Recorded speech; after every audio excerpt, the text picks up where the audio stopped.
가슴 아픈 소리를 내어올 때도 베냐민은 물어뜯는 일이라.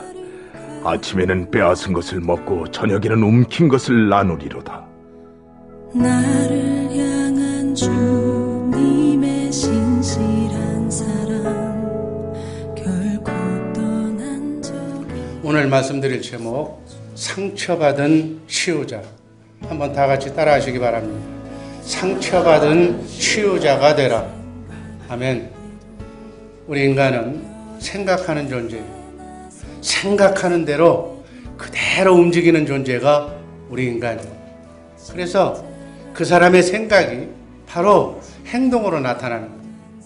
행동이 습관을 만들고 그 습관이 운명을 결정하는 것과 동시에 그 사람의 오늘의 삶의 수준이 되는 거예요. 그래서 그 사람의 삶의 수준은 바로 내가 행동한 것의 결정판이다. 여러분, 순간의 생각이 일생을 좌우한다는 그러한 말들이 있듯이 정말 우리의 생각이 쌓이고 쌓여서 나의 운명이 되고 나의 삶이 된다는 생각을 잊지 마시기를 바랍니다. 이 생각은 성경을 보니까 두 가지 생각이 있다고 해요. 하나는 육의 생각이고 하나는 영의 생각이라고 그래요. 육의 생각은 하나님의 생각과 마음이 아닌 세상의 영에서 나온 사단 마귀에 젖어서 마귀가 준 생각을 육신의 생각이라고 성경은 얘기합니다. 그래서 육신의 생각은 마귀가 쥐어잡고 있는 거예요. 마귀가 배후에서 조정하고 있는 거예요. 여러분, 여러분들이 생각하고 있는 여러분의 생각은 정말로 여러분의 생각이라면 오직 좋으랴. 그러나 성경적으로 분석해 보면 하나님의 영에서 기도하지 않는 예배의 삶 속에서 나오지 않는 생각들은 한결같이 마귀가 주는 생각이다. 그러니까 마귀가 주는 생각에 내가 춤추고 있다면, 내가 마귀가 주는 유혹에 빠져서 인생을 살아가고 있다면 얼마나 비참한 인생이냐 그게. 고난주간에 이 마귀가 주는 생각을 그리스도와 함께 십자가에 못 박아 장사 지내고 하나님이 주시는 영의 생각으로 회복하기를 주님의 이름으로 축복합니다. 한 번뿐인 나그네 인생길 쏠리의 길에 왜 마귀가 주는 생각 때문에 나 자신을 망치고 세월 어성하고 내 가정을 망치고 내 자녀를 상처 주면서 사는가?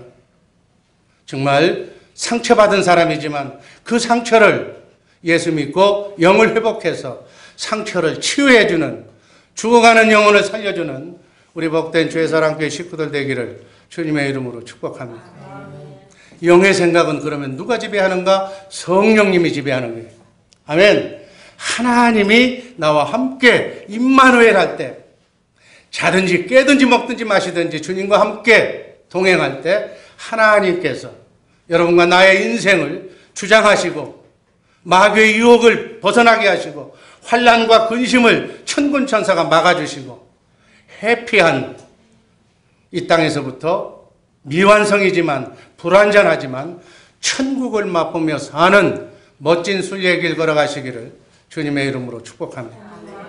성경을 보면 육신의 생각은 자신의 육신의 욕망에 따라 사람의 일만 생각하며 결국 하나님의 일을 염두에 두지 않기 때문에 하나님의 원수가 되어서 하나님의 말씀에 순종하지 않는 불순종자가 된다. 이게 로마서에 나와 있는, 마태복음에 나와 있는 하나님의 말씀의 요약이에요. 그래서 마음은 늘 허전하고 허망하고 미련하고 어둡고 그리고 교만해서 말할 때마다 다른 사람에게 상처를 주는 그러한 상처 주는 사람으로 전락하고 만다. 이게 성경에 나온 결론이에요. 반대로 영의 생각은 어떻게 하는 건가? 영의 생각은 육신의 생각과 반대로 하나님만 생각하고 하나님의 말씀에 순종하고 하나님을 기쁘게 함으로 결국은 하나님이 주시는 참 평강과 기쁨을 누리며 하나님의 생명으로 평화롭게 사는 삶을 살게 된다. 그 사람은 주님 주시는 주님의 마음으로 하나님의 아가페 사랑으로 사랑의 통로자가 되어서 우리 주변에 마귀에게 점령당해서 상처받고 저주받고 살아가는 그 사람들을 치유하는 치유자가 된다. 이렇게 상처받은 사람들, 불행한 사람들, 어려운 사람들을 정말 찾아가서 사랑으로 섬겨서 그들의 영을 하나님의 영으로 체인지시켜주죠. 정말 성숙한 예수님처럼, 예수님의 제자들처럼 그렇게 아름답게 살아가는 성숙한 그리스도인들이 되시기를 주님의 이름으로 축복합니다. 그러려면 이 육신의 생각을 하나님의 생각인 주님의 마음으로, 영의 생각으로 바꿔야 될 줄로 믿습니다. 그 기간이 가장 좋은 기간이 바로 이 고난주간이다. 육의 생각은 육신의 정욕을 따라 사는 삶이에요. 나밖에 모르는 삶이에요. 이렇게 살면 성경에서 말씀하기를 나도 상처받고 나와 관계되는 가장 가까운 그 순서대로 상처를 주게 된다. 그래서 하나님이 주시는 하나님의 마음으로 성령으로 내 육체의 정욕을 절제하고 성령의 인도함을 받을 때 하나님의 생각에 따라, 영의 생각에 따라 상처받은 사람들을 치유하는 치유자의 삶을 살게 될 줄로 믿습니다. 이게 바로 기독교인의 삶이에요. 이게 승리하는 승리자의 삶인 줄로 믿습니다. 하나님이신 예수님께서도 피조물인 인간의 배신을 받아서 이 십자가의 고난 사건이 뭐예요? 온 몸과 마음의 상처를 받고 십자가에 죽으신 것을 우리는 하나님의 위대한 아가페 사랑이라고 부릅니다. 이 사랑을 우리에게 하나님의 사랑을 보여주시기 위해서 예수님이 십자가에 달려 죄값으로, 우리의 죄값으로 죽으신 줄로 믿습니다. 그 말씀이 로마서 5장 8절에서 이렇게 기록되어 있습니다. 한번 읽습니다. 우리가 아직 죄인 되었을 때 그리스도께서 우리를 위하여 죽으심으로 하나님께서 우리에 대한 자기의 사랑을 확증하셨느니, 하나님의 사랑을 만세 보여주셨다 그래요. 하나님은 사랑인 줄로 믿습니다. 하나님은 빛인 줄로 믿습니다. 하나님의 생명의 속성은 빛과 사랑이에요. 그래서 하나님의 영이 내게 임하면, 성령이 내게 임하면 내 안에 빛이 발산하는 거예요. 빛이 발산하면 어둠은 속수무책, 사단 마귀는 많은 떠나가는 줄로 믿습니다. 이러한 고난주간을 통해서 알게 모르게 허락 없이 여러분의 가정에, 여러분의 삶 속에 들어온 말을 청산하는 기간이 고난주간인 줄로 믿습니다. 자신의 아픈 상처를 용서와 사랑으로 승화시켜서 그야말로 상처받았지만 치유자로 변모해서 위대한 삶의 모델이 되어주신 예수님의 십자가의 죽음 그리고 부활사건, 이 부활하기 이전의 한 주간을 고난주간이라고 우리는 말합니다. 이 고난주간에 정말 우리 주의사랑교회 식구들은 하나님이신 예수님의 고난과 죽음을, 하나님의 사랑을, 나에 대한 사랑의 그 증표를 묵상하면서 경건하게 한 주간을 보내시기를 주님의 이름으로 축복합니다. 오늘 본문 말씀은 너무 짧습니다.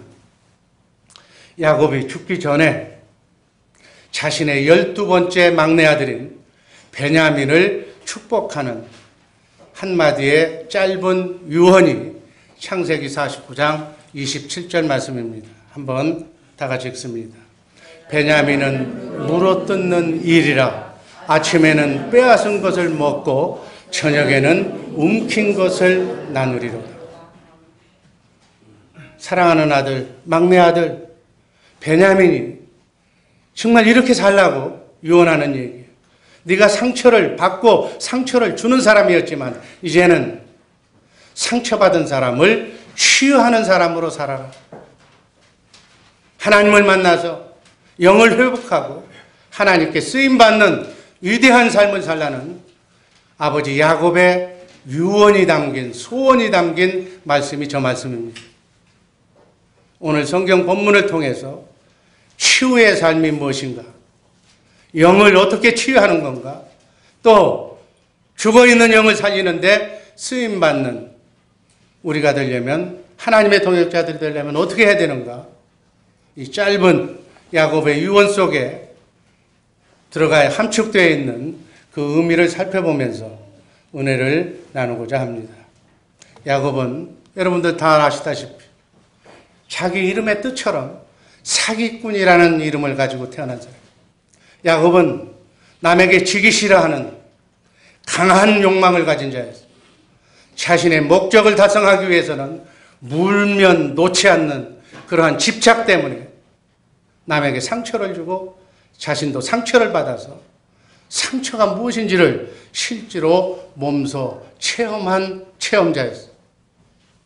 마치 오늘 이 현대를 살아가는 양육강식, 정말 삶의 생존 경쟁에서 살아남기 위해서 정말 몸부림치고 있는 우리 자신들의 모습이 성경은 야곱의 일생을 통해서 우리에게 간접적으로 보여주고 있습니다.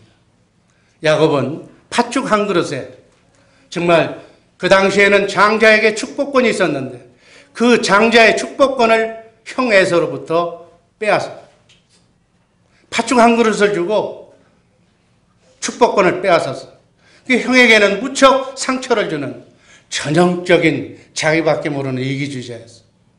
그래서 어머니와 함께 눈이 어두운 아버지 이삭을 속여서 형이 받아야 할 축복 기도를 대신 받음으로 형에게 마음에 상처를 주고 그 형 에서의 증오를 피해서 집을 떠나야만 했던 그러한 비참한 운명에 처하게 됩니다. 그래서 야곱의 인생은 그때부터 나그네 인생길 순리의 길을 홀로 걸어했어요. 집을 떠난 후에 야곱은 그 후에 성경을 보면 사랑하는 부모를 평생 보지 못하는 불행한 인생을 살게 됩니다. 그래서 형을 피해서 외삼촌 집인 하란에 가서 외삼촌 밑에서 더부살이를 하는 거예요. 그런데 그의 눈이 맞은 둘째 딸을 라헬과 결혼해달라고 그러니까 외삼촌이 7년간 일하면 내가 저 아름다운 딸을 네게 주겠다고. 그래서 7년 동안 열심히 노동력을 창취당하면서 아내를 얻고자 일합니다. 그런데 삼촌의 농간으로 첫날 밤에 이스라엘 그쪽 지역은 다 이게 뭐 이렇게 쓰잖아요. 그러니까 누가 누군지를 분간할 수가 없는 거예요. 사랑하지도 않는 큰딸 레아와 결혼해요. 사랑했던 여인 라헬과 결혼하기 위해서 또 7년간을 더 수고하면 일하면 딸을 주겠다고. 그래서 7년 동안 또 속으면서 일을 하는 거예요. 이렇게 사랑하는 아내를 얻기 위해서 14년간을 속으면서 살았어요. 베냐민의 어머니 라헬도 마찬가지 상처받기는 똑같았던 거예요. 사랑했던 남자 야곱을 아버지의 농간으로 언니에게 빼앗기고 나중에는 후처로 야곱과 결혼했지만 자식이 없어 늘 불안한 세월을 보냅니다. 이렇게 양부모로부터 상처받은 부모의 성품이 막내 아들 베냐민에게 그대로 유전되고 대물림됩니다. 야곱이 죽기 전에 마지막으로 유언했던 본문의 말씀이 베냐민아 너는 물어뜯는 일이라 이렇게 얘기해 준 것은 남을 물어뜯어야만 네가 먹고 사는 그런 존재라는 표현인데 부모와 형제로부터 받은 그 상처를 내가 치유하지 못한다는 반성과 함께 회개의 마음을 이렇게 표현한 말이라고 이해하시기를 바랍니다. 이 말은 다른 말로 요즘 말로 표현하면 베냐민아 잘못된 너의 성품, 삐뚤어진 너의 성품은 사실은 네 탓만은 아니다. 이 못난 아빠와 이 못난 엄마가 그런 삶을 살았기 때문에 내게 아픔을 상처를 대물림한 것이다. 사랑하는 아들아 그동안 얼마나 마음이 아프고 괴로웠니? 너의 상처를 감싸주고 치료해주지 못하고 네 탓만 했던 이 못난 애비를 용서해달라는 화해의 의미가 오늘 본문의 말씀입니다. 사랑하는 우리 주의 사랑교회 식구 여러분, 여러분과 내가 받은 상처와 그 아픔이 치유되지 않았을 때, 그 상처가 아물어지지 않았을 때 반드시 그 상처가 자식에게 대물림된다는 사실을 꼭 이 성경 말씀을 통해서 이해하시기를 바랍니다. 그러려면 내가 아픈 받은 상처를 자식에게 되물림하지 않기 위해서는 먼저 내가 상처를 치유받아야 된다. 그 얘기는 구원받아야 된다는 얘기. 상처는 마귀가 준 아픈 상처인데 내가 영으로 구원받아서 그 상처를 치유받아야 된다. 그래서 자녀들의 삶의 본이 되는 신앙생활의 믿음 생활의 본을 자식에게 보여주는 우리 복된 주의 사랑교회 식구들 되기를 주님의 이름으로 축복합니다. 내가 신앙의 예배의 삶에 하나님을 신앙하는 성령의 삶을 산다는 것은 상처가 그리스도 안에서 다 해결됐다는 얘기. 이게 영적인 의미다는 얘기. 더 중요한 것은 그 상처가 자식에게 은연중에 유전되었다면 그 자녀의 상처가 완전히 성품이 되기 전에, 굳어지기 전에 반드시 그도 그 자녀도 치유해줘야 된다. 이런 치유의 삶을 사는, 예수 믿고 영을 회복해서 정말 하나님의 영으로 치유받음을 살고 사는 우리 복된 주의 사랑교회 식구들 되기를 주님의 이름으로 축복합니다. 아멘. 상처받은 치유자, 첫 번째 상처받은 사람. 27절 상반절에 보면 베냐민은 물어뜯는 일이라. 너는 물어뜯는 이리와 같다고 표현하고 있어. 물어뜯는 이리처럼 날카로운 성격을 가진, 어려서부터 많은 상처를 받고 자랐어. 나는 너를 이해한다는 일. 네 마음의 상처를 치유해 주지 못해서 미안하다는 의미예요. 베냐민은 아까도 얘기했지만 상처받은 부모 밑에 태어나서 그 상처를 그대로 물려받았어. 아버지 야곱은 장인집에 가서 더부살이를, 처가살이를 하면서 큰딸 레아와 원치 않는 결혼을 해서 아까 그 도표를 보면 나와 있는 것처럼 육남 일녀를, 그리고 7년간 더 일하는 조건으로 사랑하는 딸 라헬과 결혼했으나 자녀를 늦게 납니다. 어머니 라헬은 남편의 사랑을 빼앗길까 봐 늘 위기의식 속에서 살았습니다. 그래서 아들을 낳는 것이 소원이었기 때문에 아들을 낳기 위해서 이렇게 여행 중에 베들레헴 근처에 라헬이 난산으로 둘째 아들 베냐민을 낳습니다. 요셉과 베냐민을 낳는, 라헬은 아들을 낳고 난산의 고통 중에 산고의 고통을 받고 죽어갑니다. 죽으면서 베냐민의 이름을 베논이라고 이름을 주었어요. 베논이라는 이름은 슬픔의 아들이라는 거예요. 내가 죽어가니까 내 사랑을 받지 못하고 이제 아이가 커나가면은 새 레아, 비라, 실바라는 의붓어머니, 새 의붓어머니의 사이에서, 형제들 사이에서, 저 많은 형제들 사이에서 자라나야 하는 아들의 슬픔 운명을 베논이라는 이름으로 지어준 거예요. 이렇게 상처받은 베냐민은 슬픈 삶을 살아야 했다고 성경은 기록합니다. 어머니의 사랑과 보호를 받으며 자라야 할 때 의붓어머니들이 주는 동양젖을 먹으면서 홀로 외롭게 자라야 했다.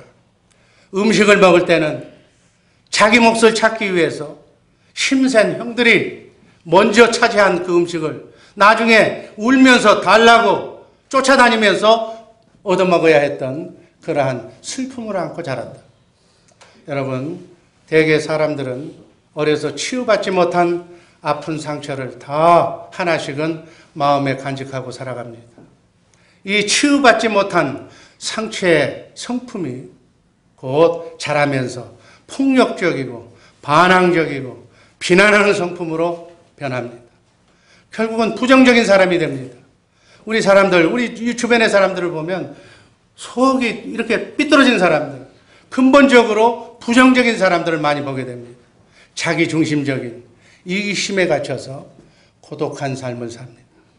누가 살짝만 별거 아닌데도 그냥 다른 사람에게 얘기하면 지나가는 얘기도 그 사람에게 살짝 건드리면 자존심을 세우면서 반항적이면서 민감하게 반응하는 사람들이 많이 있습니다.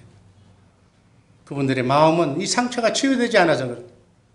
나만 이 세상에서 가장 손해보고 산다는 강박관념으로 나 외에 내 편이 돼줄 사람은 아무도 없다고, 내가 살아남기 위해서는 나밖에 없는 거라고 그렇게 자기의 덧문을 닫아놓고 삽니다.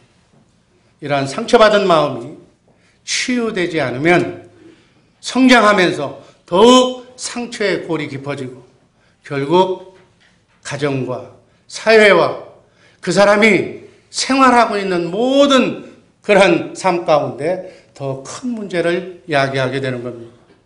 이 마음의 상처를 치유하는 방법은 딱 간단한 거예요. 그 마음의 상처를 창조주 하나님께 내려놓는 일인 줄로 믿습니다. 수고하고 무거운 짐을, 마음의 상처를 가진 자들아 다 내게로 오라.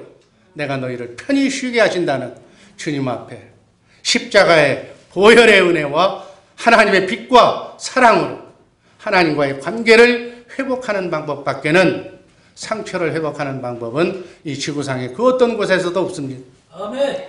그리스도 안에서 하나님의 영으로 영적인 치유를 받아서 영이 거듭나는 것, 성령으로 거듭나는 것, 영이 회복되는 것, 그래서 성령 하나님이 주시는 주님의 생각과 마음으로 사는 것이 바로 복음입니다. 이 복음으로만 상처가 치유된다는 사실을 꼭 기억하시고, 정말 우리 주변에 상처받은 사람들 뭐 상담을 해서 뭐 해서 조언하지 생각하지 말고 예수 그리스도의 영을 회복시키는, 하나님의 사랑을 접목시키는 그 방법 외에는 인간의 상처는 치유될 수 없다는 것을 꼭 기억하시기를 바랍니다. 아멘. 이러한 복음의 삶으로 받은 상처를 치유하는 우리 복된 주의 사랑교회 식구들 되기를 주님의 이름으로 축복합니다. 아멘. 두 번째, 상처 주는 사람. 27절 중반절에 보면 베냐민은 물어뜯는 일이라 아침에는 빼앗은 것을 먹고, 이렇게 베냐민은 내면 마음 깊은 곳에 치유받지 못한 상처를 가졌어. 이렇게 치유받지 못한 상처가 있는 사람들은 본능적으로 타인을 공격해서 상처를 주고 상대 것을 빼앗아야만 내가 채울 수가 있는 이러한 마귀의 본성을 자동적으로 받게 되는 거예요. 이러한 본성을 치유하지 못하면 이 내면의 상처가 더욱 골마터져서 성품이 되어서 많은 사람들과 부딪히게 되고 더욱더 큰 상처를 주고받는 문제아로, 사회에 문제를 야기시키는 사람으로 전락하게 됩니다. 또 이렇게 치유받지 못한 마음에서 나오는 그 생각이 바로 마귀의 생각인 육신의 생각과 마음에서 나오는 생각인데, 거기서 나오는 것은 자동적으로 거친 언어, 이 말이 거친 사람들, 강한 자존심, 이러한 육신의 생각이 바로 자신을 얼마나 외롭게 하고 얼마나 타인에게 상처를 주고 인간관계를 망가뜨리는지 이 고난주간을 접하면서 자신의 알게 모르게 자신의 성품이 혹시나 이런 성품이 아닌지를 냉철하게 살펴보고 마음을 정리하는 이 고난주간 되기를 주님의 이름으로 축복합니다. 모나고 날카로운, 다른 사람과 화해할 줄 모르는 이러한 생각을 가지면 제일 먼저 자신을 슬프게 하는, 또 다른 사람에게 상처를 주는 거예요. 가정과 사회에 문제아로 남게 된다는 사실 꼭 기억하시기를 바랍니다. 정말 우리는 이 고난주간을 지나면서 내게 모난 성품이 어떤 것인가, 화해하지 못하는 나만의 이기심은 무엇인지를 하나하나씩 점검하면서 고난주간에 그리스도의 보혈로 완전히 정화되어서 교정해 나가는 새로운 삶을 살아가는 복된 기간 되기를 주님의 이름으로 축복합니다. 그런데 여기서 중요한 점은 이러한 생각이 변화되지 않는, 그리고 바꿔지지 않는 근원적인 이유는 무엇인가? 여러분, 인간은 영과 혼과 육을 가진 존재예요. 이 영과 혼을 가진 이 인간의 마음을 총체적으로 운영하고 관리하고 통제하는 것이 바로 영의 시스템. 이 영에서 마음이 나오고 마음에서 생각이 나오기 때문에. 그런데 예수 믿고 성령으로 영이 회복되지 않는 사람들은 영이 죽어있기 때문에 이 문제가 해결되지 않는다고요. 육신의 생각을, 상처받은 마음을 치유하기 위해서는 영의 생각으로 바꿔줘야 될 줄로 믿습니다. 영의 생각으로 우리가 육의 생각을 바꾸려면 죽었던 영의 기능이 되살아나야 됩니다. 하나님의 영이 회복되고 우리의 삶 속에 하나님의 성령이 충만하게 역동해야 된다는 얘기예요. 영이 살아나는 유일한 방법이 뭐예요? 성령을 받아야 돼요. 성령으로 거듭나야 돼. 하나님의 생명인 속사람이 자라나는 방법밖에는 없는 줄로 믿습니다. 여러분, 육신의 생명을 위해서는 보약도 먹고 운동도 하고 그렇게 치밀하게 자기 관리를 잘하는데, 이 성격, 마음을 교정하고 마음을 살찌우게 하는 속사람에 대해서는 관심이 없어요. 여러분, 성경, 우리가 연초에 읽었던 성경 통독훈련을, 그게 영의 양식인데 상처를 치유하는 하나님의 말씀인데 과연 얼마나 많이 읽고 있었습니까?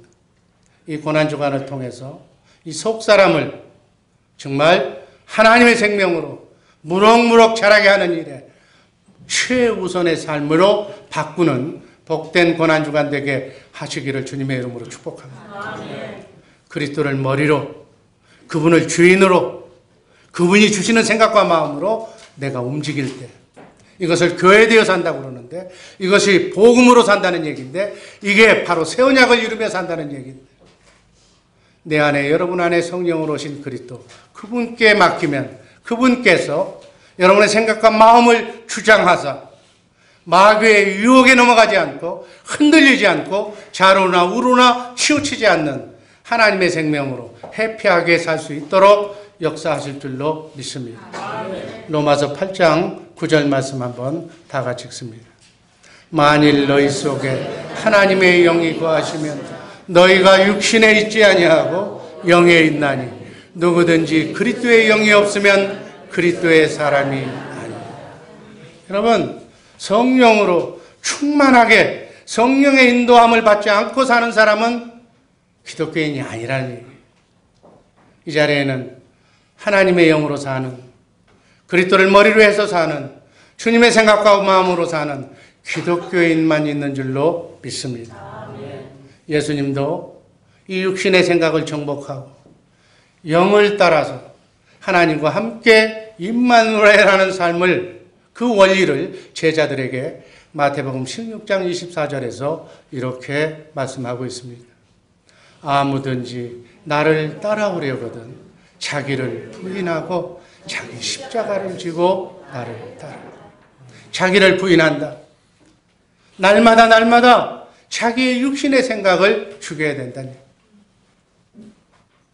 그리고 자기를 절제하는 그러한 삶에 대해서 바울 사도는 갈라디아서 2장 20절에서 이렇게 말씀합니다. 내가 그리스도와 함께 십자가에 못 박혔나니 그런즉 이제는 내가 산 것이 아니요 오직 내 안에 그리스도께서 사신 것이라. 아멘. 이제 육의 생각으로 내 인생을 내가 살지 말고 성령에 의탁하여서 주님 주시는 그리스도 안에서 주님의 생각과 마음으로 정말 남에게 상처 주는 사람이 아니라 상처를 치유해주는 치유의 사람으로 사는 복된 성도들 되기를 주님의 이름으로 축복합니다.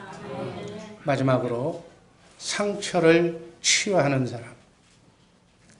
27절 하반절에 보면 저녁에는 움킨 것을 나누리로다. 야곱이 죽기 전에 사랑하는 막내 아들에게 축복하면서 저녁에는 네 인생의 노후에는 움킨 것을 나누어주는 사람이 될 것이라는 일. 이 한마디에 오늘 말씀의 결론이 들어가 있는 거예요.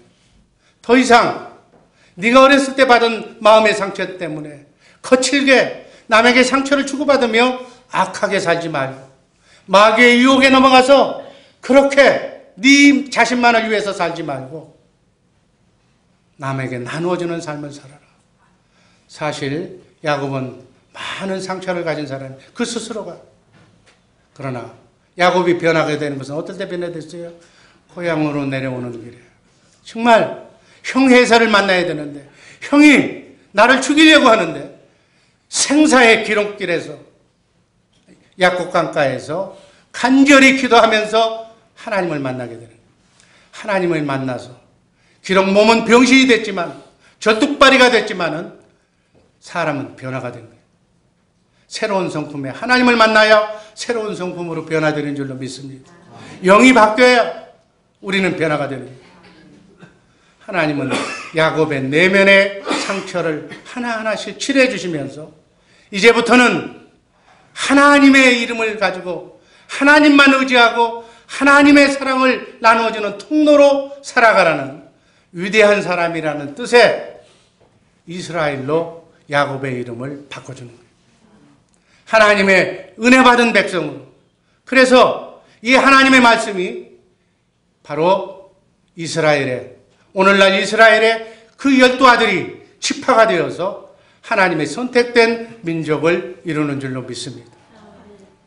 그 이름대로 이스라엘이라는 새 이름대로 야곱은 마지막 인생을 지팡이에 의지하면서도 예배의 삶, 성화의 삶, 우리 기독교인의 삶은 마귀를 물리치고 상처투성했던 삶이 조금씩 우리 속사람이 자라는 만큼 우리가 성화되어가는 성화의 삶을 산 증인으로 믿음의 영웅이라고 성경에서 기록된 인물로 삶이 변합니다.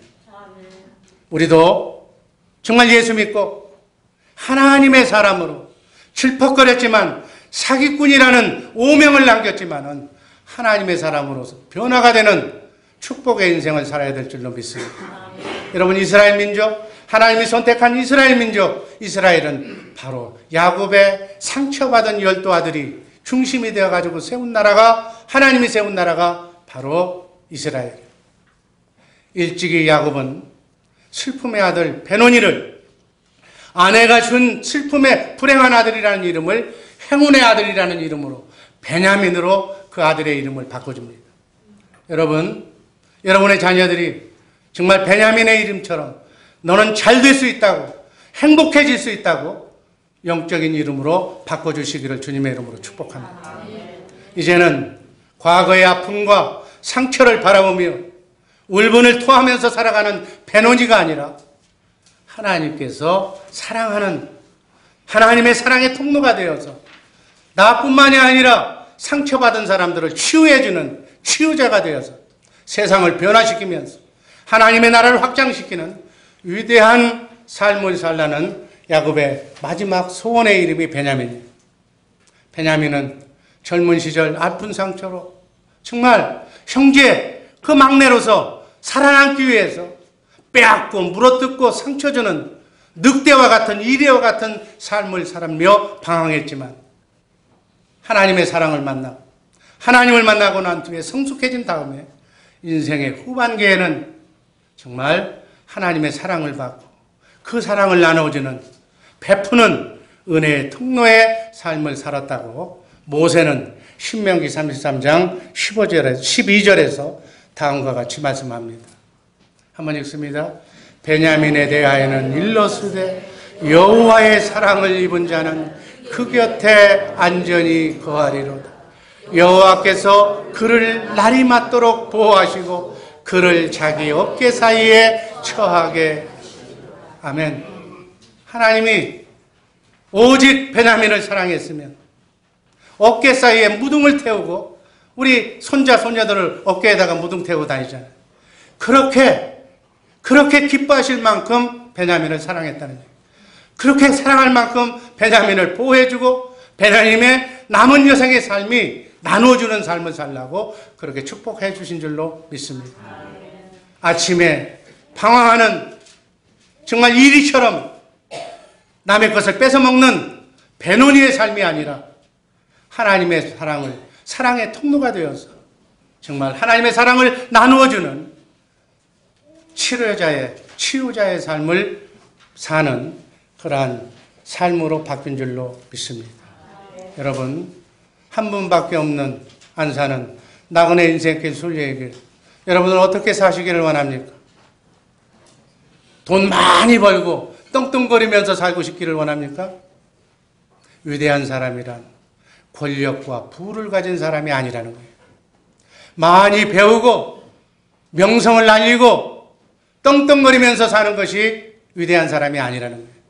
위대한 사람은 하나님의 은혜를 받고 하나님의 영이 회복되어서 하나님의 사랑으로 치유받은 치유자로서 정말 영이 치료받지 못한 마가 끼어서 불행과 저주로 살아가는 사람들을 찾아가서 그 사람들의 영을 치료해주는 치유의 은혜를 하나님이 정말 사랑하는 사람들의 삶을 사는 것이라고 본문은 말씀하고 있습니다. 사랑으로 섬겨서 찾아가서 그들의 영혼을 위로해서 도와주어서 그들의 영혼을 살리는 그 사람이 세상을 변화시키는 위대한 사람이라고 하나님은 인정하고 있다는 사실을 꼭 기억하시기를 바랍니다. 이 고난주간에 우리의 삶의 목표를, 삶의 궤도를 수정하시기를 주님의 이름으로 축복합니다. 하나님의 영이 회복되어서 나같이 방황하는 이리와 같은 늑대와 같은 남의 것을 뺏어야만 사는 이러한 삶의 방향에서 남에게 나누어주는 하나님의 사랑의 통로가 되어서 아름답게 병든 자를 치유하고 상처받은 자를 위로하는 그러한 치유자, 상처받았지만 그 상처를 주님의 사랑으로 덧입힘 받아서 남의 상처를 내 상처처럼 치유해주고 고쳐주는 이러한 삶을 사시기를 주님의 이름으로 축복합니다. 예수님께서는 십자가상에서 바로 인생은 한 번뿐인 나그네 인생길 순리의 길은 이렇게 사는 것이라고 위대한 삶의 본을 모델로 보여주셨습니다. 마가복음 10장 45절 말씀 읽습니다.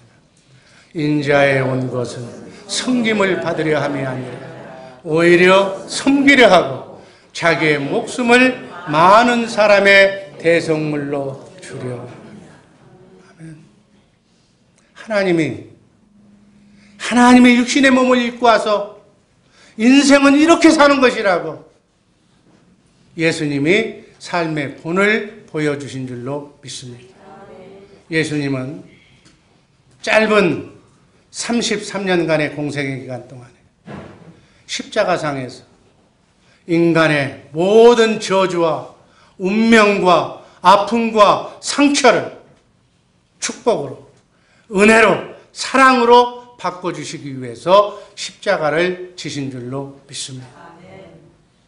예수님은 여러분과 나와 같은 죄 많은 상처받은 사람들을 구원해 주시기 위해서 오셨지만 그 구원의 삶은 순탄하지가 않았어요. 오히려 자기를 구원해주는 그 구원받은 자기 백성으로부터 온갖 비난과 모함으로 많은 상처를 채울하신 분입니다. 그 상처는 어떻게 받았어요? 여러분 예수님처럼 살았어요? 십자가의 죽음이었어요.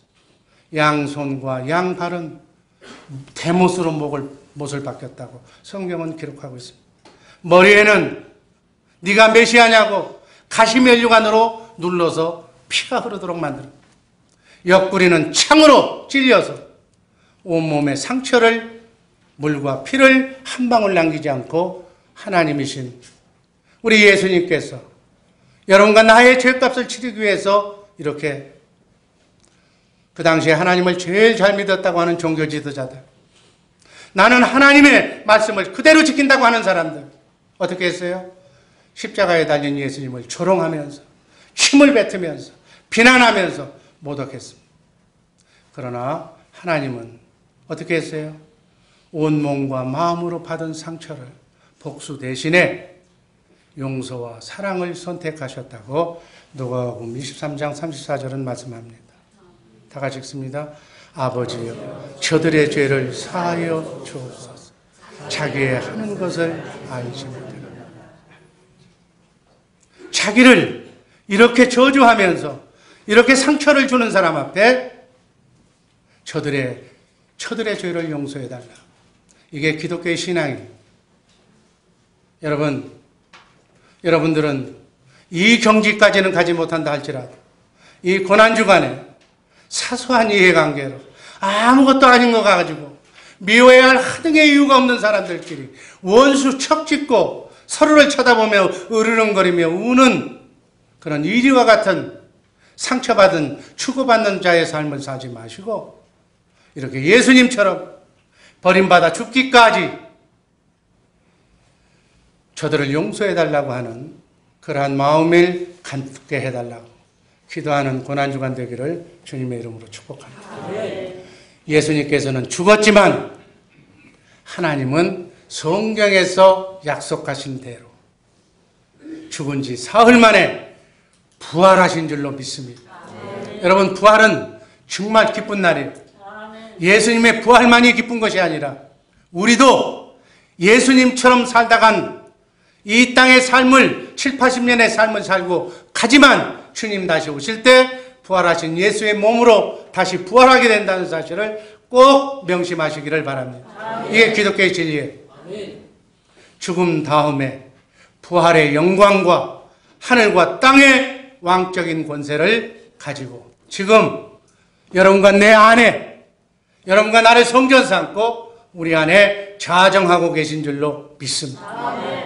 성령으로 오신 그분은, 예수 그리스도께서는 지금도 우리 주변에 상처받은 많은 사람들을 치유하라, 상처받고 정말 마귀에게 눌려서 신음하고 곧된 아픔의 길을 걸어가는 사람들을 여러분들이 찾아가서 복음을 전해서 그들의 영혼을 살리라고 하는 전도의 삶을 살라고 외치고 있는 줄로 믿습니다.